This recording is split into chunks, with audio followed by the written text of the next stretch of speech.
Hello. Often at this time of year, if the weather patterns are slow moving, it's because high pressure is sitting across the country, bringing the likelihood of fog and frost. But although the weather patterns are slow moving, it's low pressure that's going to dominate things for the next 10 days, bringing spells of wet and windy weather and also some quite high temperatures.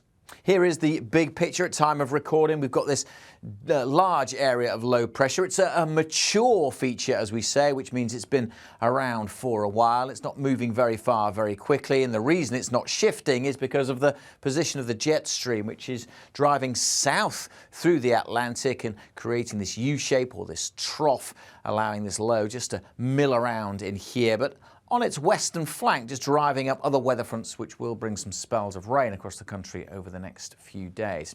Fast forward to Monday, and the pressure pattern hasn't really changed very much. OK, the low has shifted a little bit further north, but there's another one spawning out in the Atlantic. And again, the jet stream hasn't really shifted either, still drifting south through the mid-Atlantic and generating this U-shape, again allowing these lows just to sit around and be very slow moving.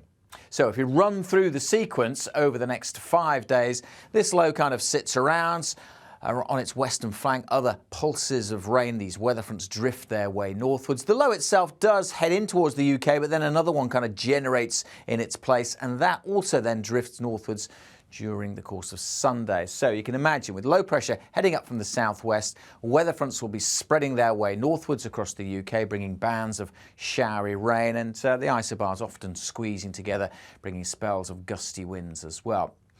But one thing of note will be the wind direction as well. With the low pressure sitting here down to the southwest, all the while with the winds going anti-clockwise around low pressure, they're drawing up warm air from the south, and it is very warm air at the moment across parts of Spain and Portugal, and so we are going to see warmer air across the UK for the next several days. It's going to be warmer than average by day and particularly warmer than average across the south by night. And between these weather fronts, there will at times be spells of sunshine when the sun is out.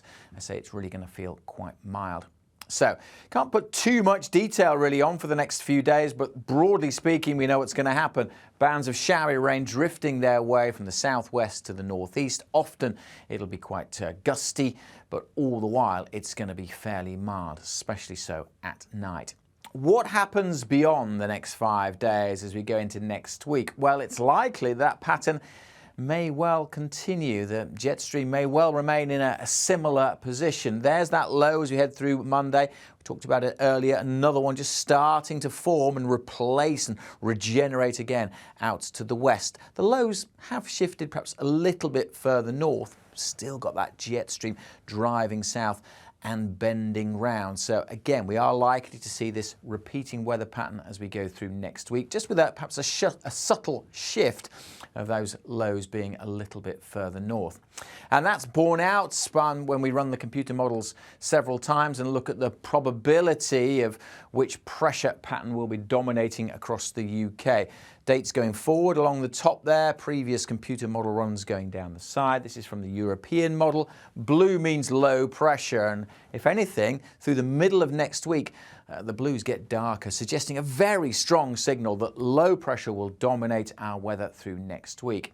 This next chart shows a backing up of that likelihood of the low pressure still being to the west of the UK, because this chart shows the probability of which way our wind is coming from, with red being southerly winds. And again, here a strong signal, particularly through the middle of next week with those dark red colours, that southerly winds will continue to dominate, suggesting that we're going to keep low pressure to the west, high pressure to the east with that low pressure dominating, bringing southerly winds and keeping the temperatures high. That's shown here on these maps, which don't show the temperatures, but do show the chance of a certain value of temperature. I've set here the minimum temperature being 4 degrees above average or more. And these maps show a really strong signal, 60 to 80% mostly, certainly across England and Wales, of those minimum temperatures being at least 4 degrees above average through next week. We are going to see some really quite warm nights through next week. And we will continue to see outbreaks of rain. Again, this isn't where it's going to rain. This is the probability of seeing a certain amount of rain. And I've set it for 5 millimeters or more through the day. Now, I'm showing you these maps because this shows quite a strong signal of that east-west split, with the low pressure likely to sit to the west. It's western areas that are more likely to see the heavier rain, with the greener colours across eastern England there suggesting only around a 10% chance of seeing 5 millimeters or rain or more. So a bit of an east-west split with the rain next week, with that low pressure still to the west, but perhaps a little bit further north. And at times it will remain pretty blustery too. So that's the main themes as we go through next week. It is going to remain particularly mild. There will be bands of showers, but moving more from west to east rather than from south to north. So the heaviest and most frequent showers will be across parts of the west, with the east maybe not seeing too much. And often at times it will be windy. So that's the trend as we go through next week. Again, if you want the day-to-day details, then keep up to date with everything from the Met Office. Subscribe to our YouTube channels, and then you'll get regular updates on the forecast. And of course, make sure you're following us right across social media.